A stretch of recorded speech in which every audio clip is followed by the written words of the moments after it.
Welcome on my channel competition world. और आज की इस वीडियो में हम डिस्कस करेंगे जीआईसी यूपीपीएससी जीआईसी 2015 में हुए एग्ज़ाम के प्रीवियस पेपर के बारे में। इसके जीएस पार्ट को यहाँ पर हम डिस्कस करेंगे, किस तरह के क्वेश्चंस लास्ट ईयर एग्ज़ाम में आए थे।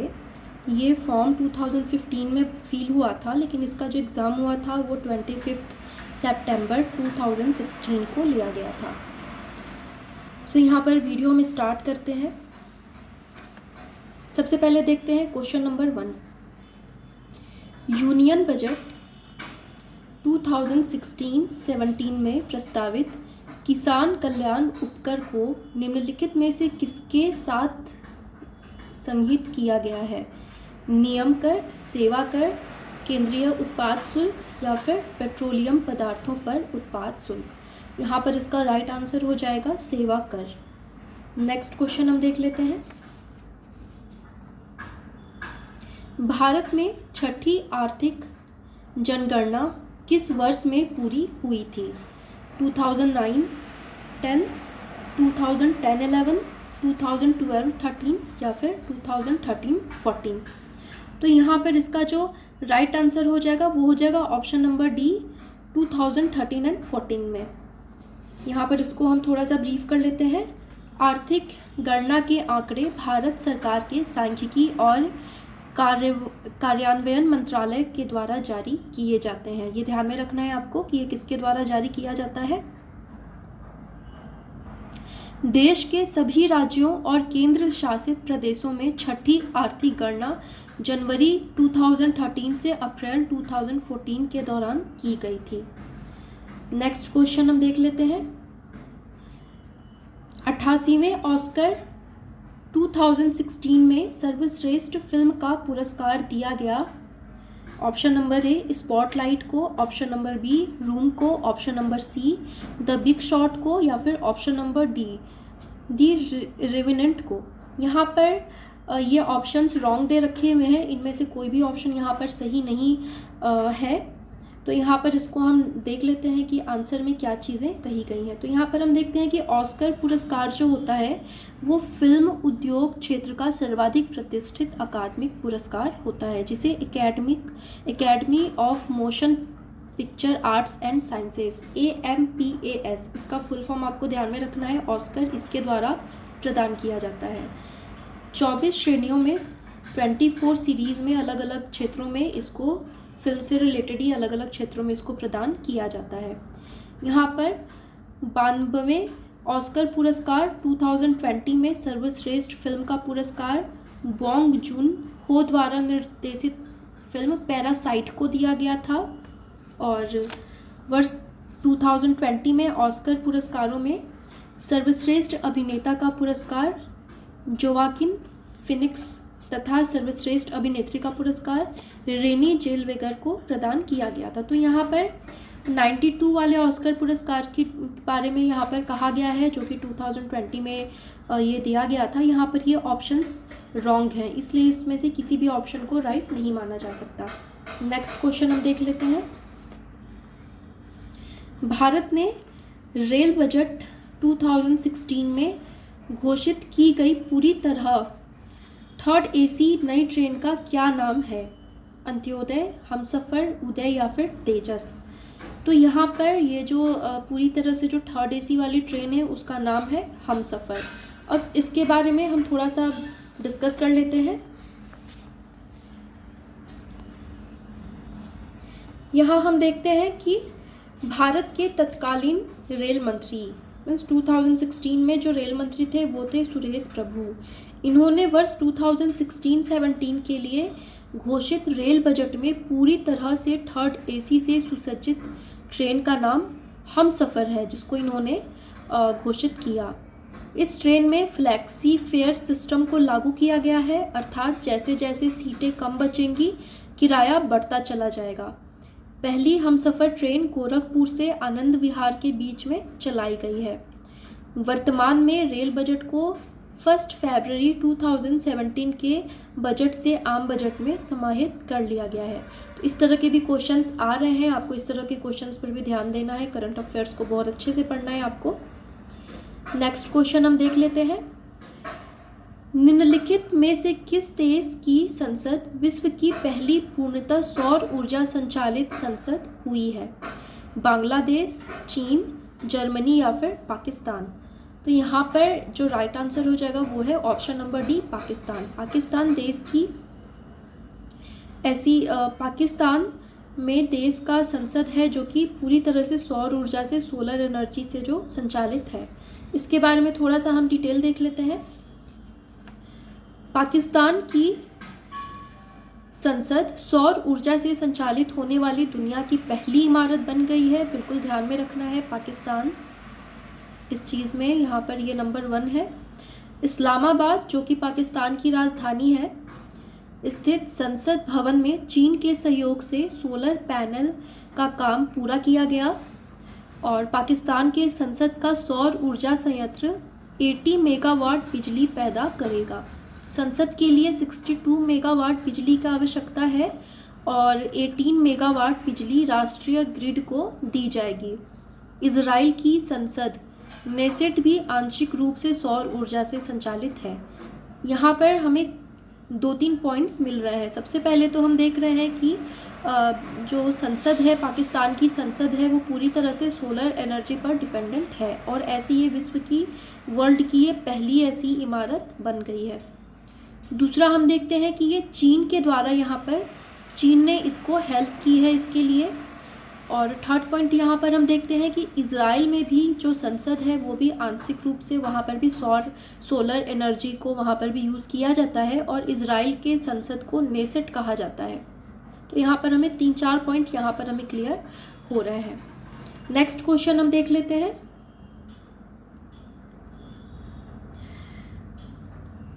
तेरहवें दक्षिण एशिया खेल, जिसको कि सैग कहा जाता है शॉर्ट में, 2019 का आयोजन स्थल प्रस्तावित है काठमांडू नेपाल, दिल्ली भारत, लाहौर पाकिस्तान या फिर नैपथिडा म्यांमार? इसका राइट आंसर हो जाएगा काठमांडू नेपाल में। इसको यहाँ पर हम थोड़ा सा ब्रीफ कर लेते हैं। वर्ष 2019 में 13वें दक्षिण एशियाई खेल का आयोजन काठमांडू नेपाल में किया गया। इस खेल में दक्षेत्र के सभी सदस्य अफगानिस्तान, बांग्लादेश, भूटान, भारत, मालदीव, नेपाल, पाकिस्तान व श्रीलंका प्रतिभाग करते हैं। मीन्स दक्षिण एशिया के जितने भी देश हैं वो सब इसमें पार्टिसिपेट करते हैं। प्रथम दक्षिण एशियाई खेल का आयोजन 1984 में काठमांडू में ही किया गया था और ये 14वां दक्षिण एशियाई खेल जो है वो 2021 में, मीन्स इसी साल पाकिस्तान में संपन्न होगा। तो यहाँ पर कुछ पॉइंट्स हमें नए मिल रहे हैं, इससे भी रिलेटेड क्वेश्चन आ सकता है कि 2021 में ये सैग कहाँ पर आयोजित किया गया। तो यहाँ पर राइट आंसर होगा पाकिस्तान में संपन्न होगा या फिर संपन्न किया जाएगा।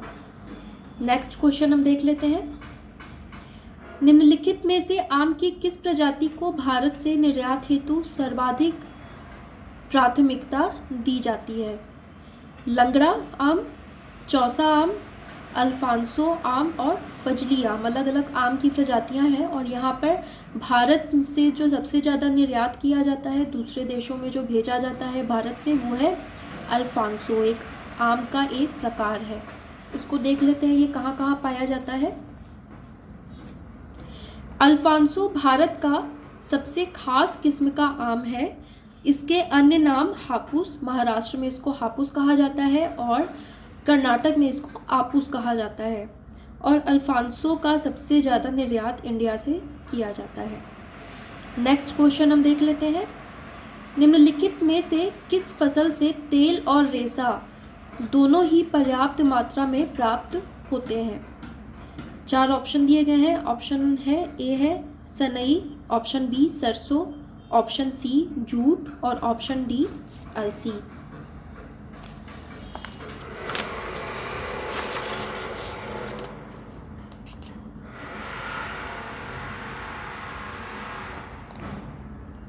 ऑप्शन नंबर डी अलसी।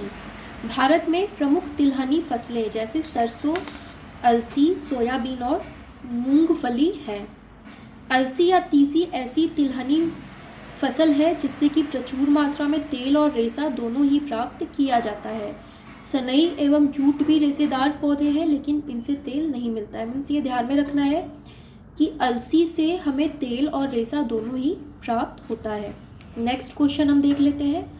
फसलों के निम्नलिखित में से कौन सा युग्म भारत में कुल दलहन उत्पादन का 75% उत्पादन करता है? ऑप्शन नंबर ए है चना एवं मूंग, ऑप्शन नंबर बी चना एवं अरहर, ऑप्शन नंबर सी अरहर एवं मूंग और ऑप्शन नंबर डी मसूर एवं चना। यहाँ पर इसका राइट आंसर हो जाएगा ऑप्शन नंबर बी चना एवं अरहर। नेक्स्ट क्वेश्चन हम देख लेते हैं। इसको थोड़ा सा हम डिटेल कर लेते हैं ये किस तरह की फसलें हैं।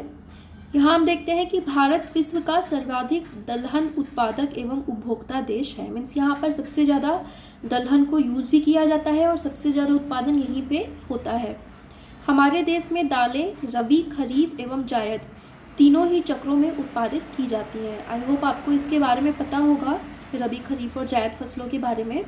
और दलहन ऐसा फसल है जो कि इन तीनों ही मौसम में, तीनों चक्रों में इसका उत्पादन किया जाता है।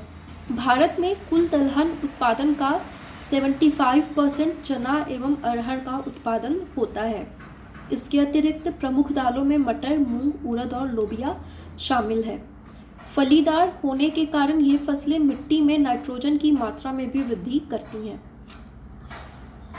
नेक्स्ट क्वेश्चन हम देख लेते हैं।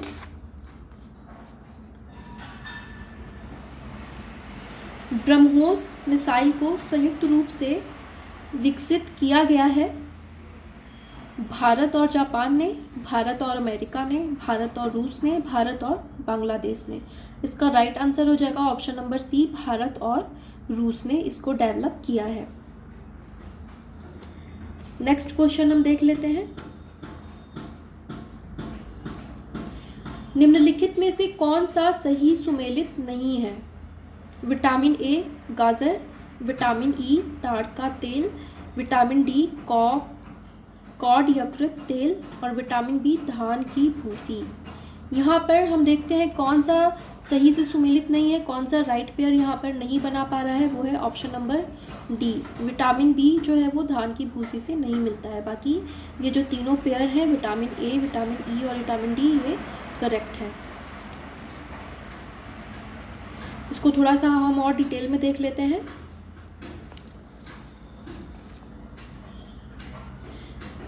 विटामिन ए जो है वो हमें गाजर से भी मिलता है, दूध और मक्खन से भी मिलता है। दूध से हमें हर तरह के प्रोटीन और विटामिन मिलते हैं, विटामिन सी को छोड़ करके। विटामिन ई जो है वो हरी पत्तेदार सब्जियां, अंकुरित गेहूं और अंडा से हमें विटामिन ई भी मिलता है।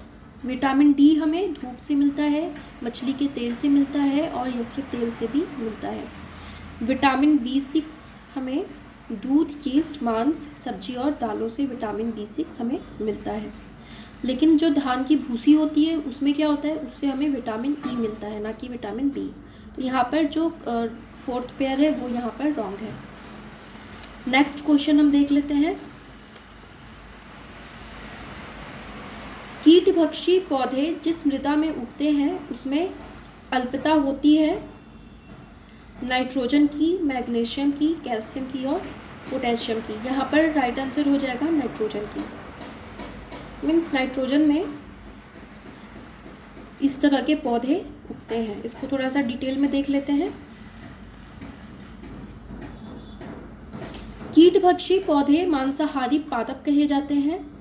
ये पौधे ऐसी भूमि पर उगते हैं जहाँ नाइट्रेट का अभाव रहता है, अथवा ये पौधे भूमि से नाइट्रोजन प्राप्त करने में असमर्थ होते हैं। इसलिए कीटभक्षी पौधे नाइट्रोजन की आपूर्ति के लिए कीटों का भक्षण करते हैं।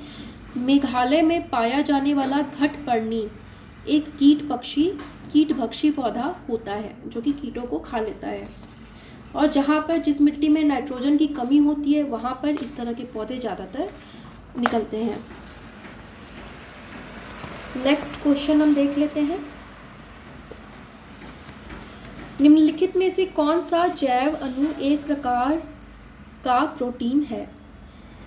ग्लाइकोजन, स्टार्च, केराटिन और कोलेस्ट्रॉल।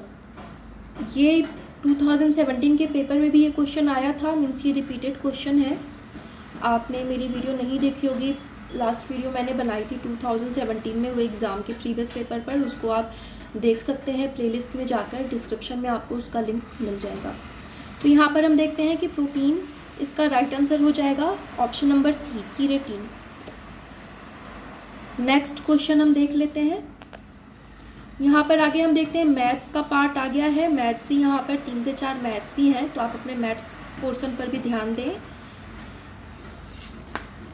यहाँ पर क्वेश्चन है, यदि समानांतर चतुर्भुज ABCD में AB इज इक्वल टू 12 सेमी, BC इज इक्वल टू 14 सेमी और BD इज इक्वल टू 20 सेमी है, तो AC बराबर है। यहाँ पर इसके बारे में बताया हुआ है, बहुत ही ये सिंपल है, इसको आप देख सकते हैं। यहाँ पर वीडियो को पॉज करके इसको आप देख सकते हैं, इसके कैलकुलेशन को। यहाँ पर AB 12 सेमी, BC जो है वो 14 सेमी और BD जो है वो 20 सेमी दिया गया है, तो AC कितना सेमी है। यहाँ पर इसका कैलकुलेशन पार्ट है, वीडियो को पॉज करके आप देख सकते हैं। इसका जो राइट आंसर है वो हो जाएगा ऑप्शन नंबर सी।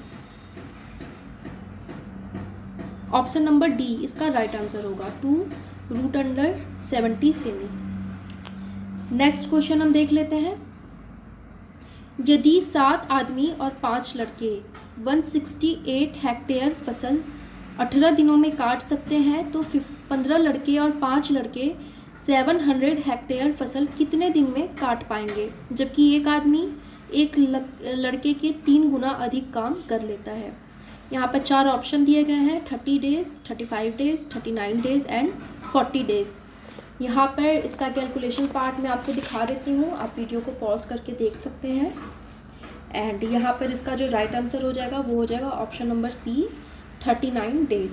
एक्चुअली मेरा मैथ्स पार्ट थोड़ा सा वीक है, इसलिए मैं इसको डिफ़ाइन नहीं कर पाऊँगी, मैं इसको डिफ़ाइन नहीं करूँगी। आप इसको समझें या फिर किसी और अपने टीचर की हेल्प ले सकते हैं मैथ्स पार्ट के लिए। नेक्स्ट क्वेश्चन हम देखते हैं। यदि व्यंजक 8x³ minus 36x² plus 56x minus 39 एक पूर्ण घन हो तो x का मान क्या होगा। यहाँ पर अलजेब्रा वाले क्वेश्चन भी हैं जो कि आप जनरली 6-7 में पढ़ रहे होते हैं, तो मैथ्स पर आपको पूरा फोकस करना है। यहाँ पर 4 ऑप्शन दिए गए हैं, option number A 6, option number B 5, option number C 4, option number D 3। यहाँ पर राइट आंसर जो है वो हो जाएगा ऑप्शन नंबर ए 6। यहाँ पर कैलकुलेशन पार्ट को भी आप देख सकते हैं। नेक्स्ट क्वेश्चन हम देख लेते हैं। भारत में हो रही मिशनरी गतिविधियों को आत्मघाती एवं शांति के लिए खतरा माना था। Option number A Lord Wellesley, option number B Lord Dalhousie, option number C Lord William Bentinck और option number D Lord Cornwallis. इसका राइट आंसर हो जाएगा option number C, Lord William Bentinck. इन्होंने मिशनरी गतिविधियों को शांति के लिए खतरा माना था। इसको थोड़ा सा हम डिटेल देख लेते हैं। लॉर्ड विलियम बेंटिक 1828 से 1833 के बीच भारत के गवर्नर जनरल रहे और इसके पूर्व वो मद्रास के भी गवर्नर रह चुके थे। इन्होंने भारत में हो रहे ईसाई मिशनरियों के क्रियाकलापों को आत्मघाती एवं शांति के लिए खतरा बताया। इसके समय की महत्वपूर्ण ऐतिहासिक घटनाओं में सती प्रथा का अंत, ये चीज़ें आपको ध्यान में रखनी है। 1829 में इस पर आंदोलन किया गया था। ठगी प्रथा का अंत जो कि 1830 में किया गया था। नरबली प्रथा की समाप्ति, इनके टाइम में ये महत्वपूर्ण ऐतिहासिक घटनाएं हुई थी। और इन्होंने कलकत्ता में मेडिकल कॉलेज की भी स्थापना की थी 1935 में। सरकारी सेवाओं में भेदभाव की समाप्ति तथा मंडलायुक्त पद का सृजन इत्यादि के बारे में इन्होंने महत्वपूर्ण कार्य किए थे। नेक्स्ट क्वेश्चन हम देख लेते हैं।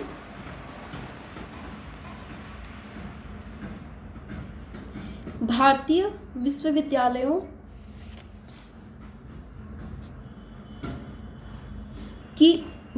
विश्वविद्यालयों की स्थिति पर जांच पड़ताल करने के लिए 1902 में नियुक्त आयोग के अध्यक्ष थे Bethune Johns Thomson, W Hunter, Thomas रेलिंग। यहाँ पर राइट आंसर हो जाएगा ऑप्शन नंबर डी, थॉमस रेलिंग। इनके बारे में थोड़ा सा डिस्कस कर लेते हैं।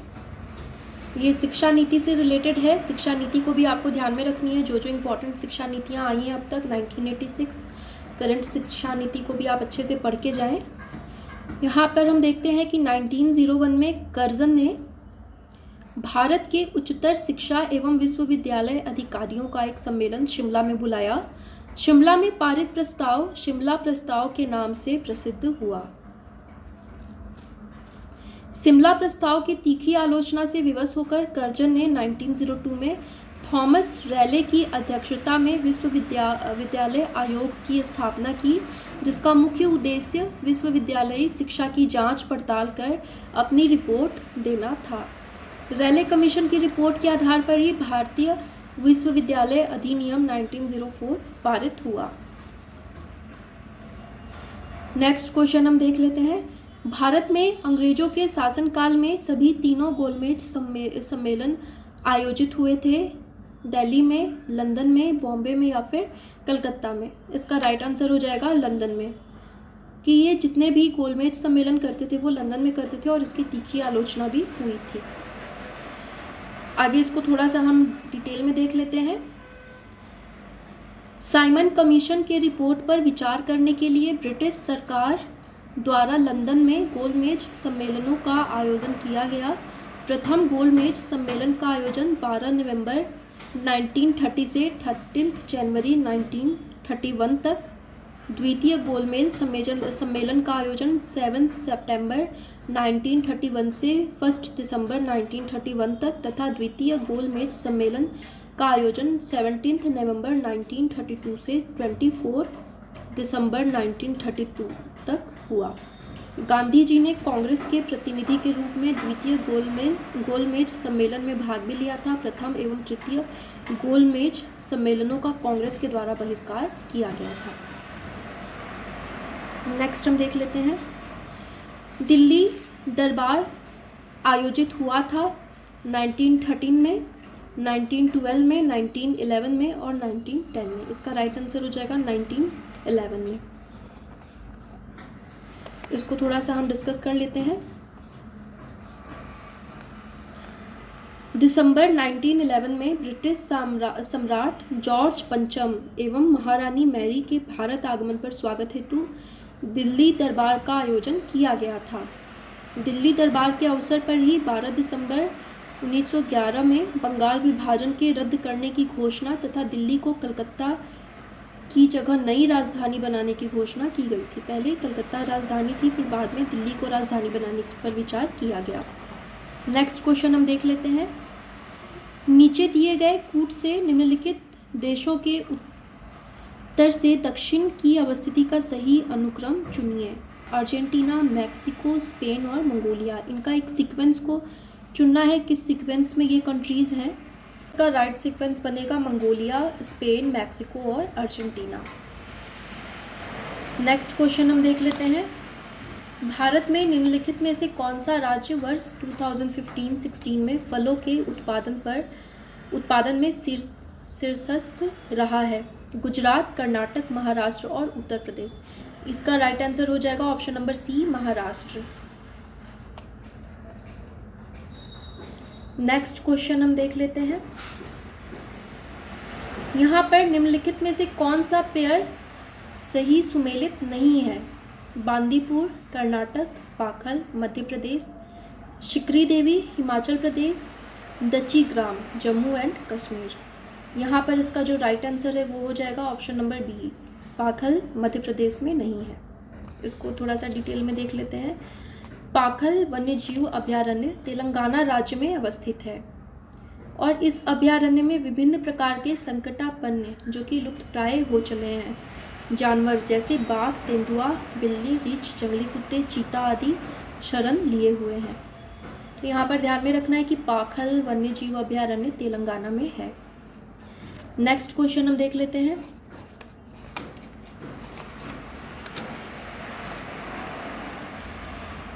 जनगणना 2011 के अनुसार भारत में निम्नलिखित में से केंद्र शासित प्रदेश में महिला साक्षरता का प्रतिशत सर्वाधिक है? लक्षद्वीप, पुडुचेरी, चंडीगढ़ और दिल्ली। तो इसका राइट आंसर हो जाएगा लक्षद्वीप में महिला साक्षरता सर्वाधिक है। नेक्स्ट हम देख लेते हैं। नेक्स्ट क्वेश्चन है, निम्नलिखित में से किस वर्ष भारत में अंतर्राज्यीय परिषद की स्थापना की गई?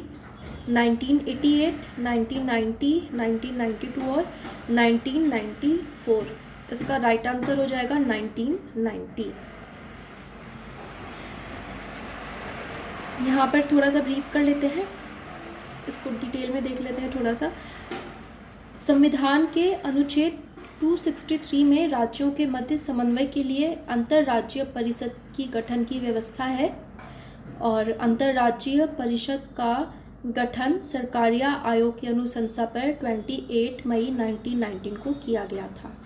तो ये आपको कॉन्स्टिट्यूशन के बारे में आपको पूरी जानकारी रखनी है। नेक्स्ट क्वेश्चन हम देख लेते हैं।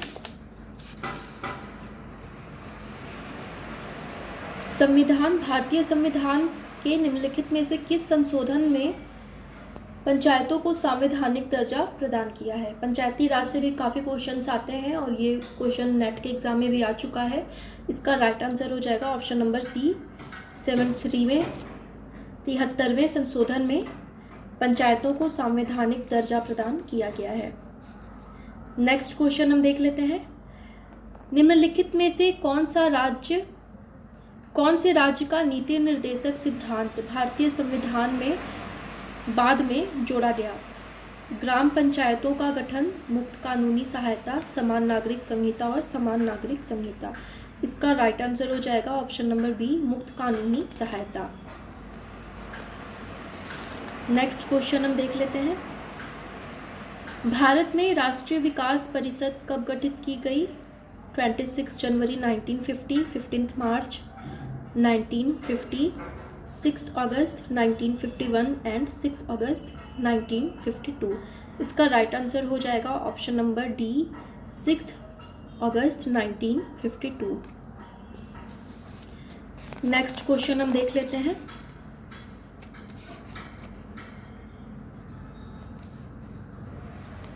भारत में 50 पैसे का सिक्का किस सीमा तक भुगतान हेतु विविध रूप से मान्य है?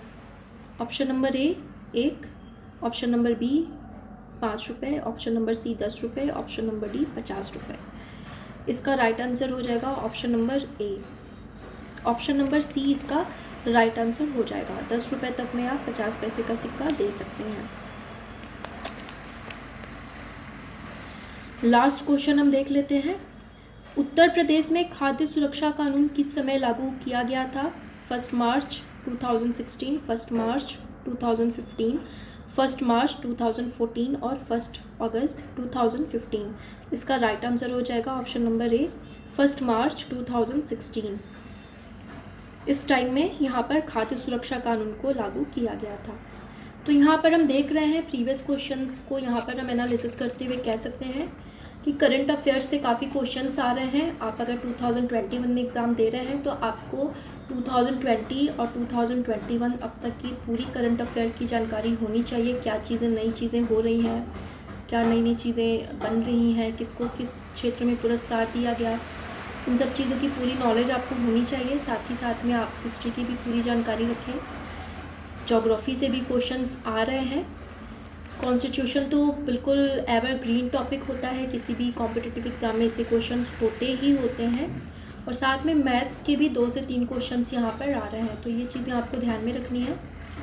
अगर इतनी चीज़ें आप ध्यान में रखते हैं, प्रीवियस क्वेश्चंस को सॉल्व करते रहें, तो आपका ऑलमोस्ट जीएस के पोर्शन में आप 25 to 30 क्वेश्चंस को आप कर सकते हैं। सो यहाँ पर ये 2015 का ये कंप्लीट होता है, जो 2015 में एग्ज़ाम लिया गया था 2016 में। और आज की वीडियो यहीं तक। नेक्स्ट वीडियो को हम जल्दी ही अपलोड करेंगे। उम्मीद है आपको वीडियो पसंद आई होगी। वीडियो आपके लिए काफ़ी हेल्पफुल होगी। वीडियो अगर आपको अच्छी लगे तो आप वीडियो को लाइक कर लें, आप चैनल को सब्सक्राइब कर लें, क्योंकि आने वाले दिनों में हम प्रीवियस पेपर पर ही मोस्टली ये हमारा चैनल बेस्ड होगा। हम अलग अलग टीचिंग एग्ज़ाम्स के प्रीवियस ईयर क्वेश्चंस को यहाँ पर हम इंक्लूड करेंगे, साथ ही साथ में जीएस के पार्ट को या फिर जनरल स्टडीज़ जनरल पार्ट को यहाँ पर हम इंक्लूड करेंगे। सो आज के लिए इतना ही। Thank you so much.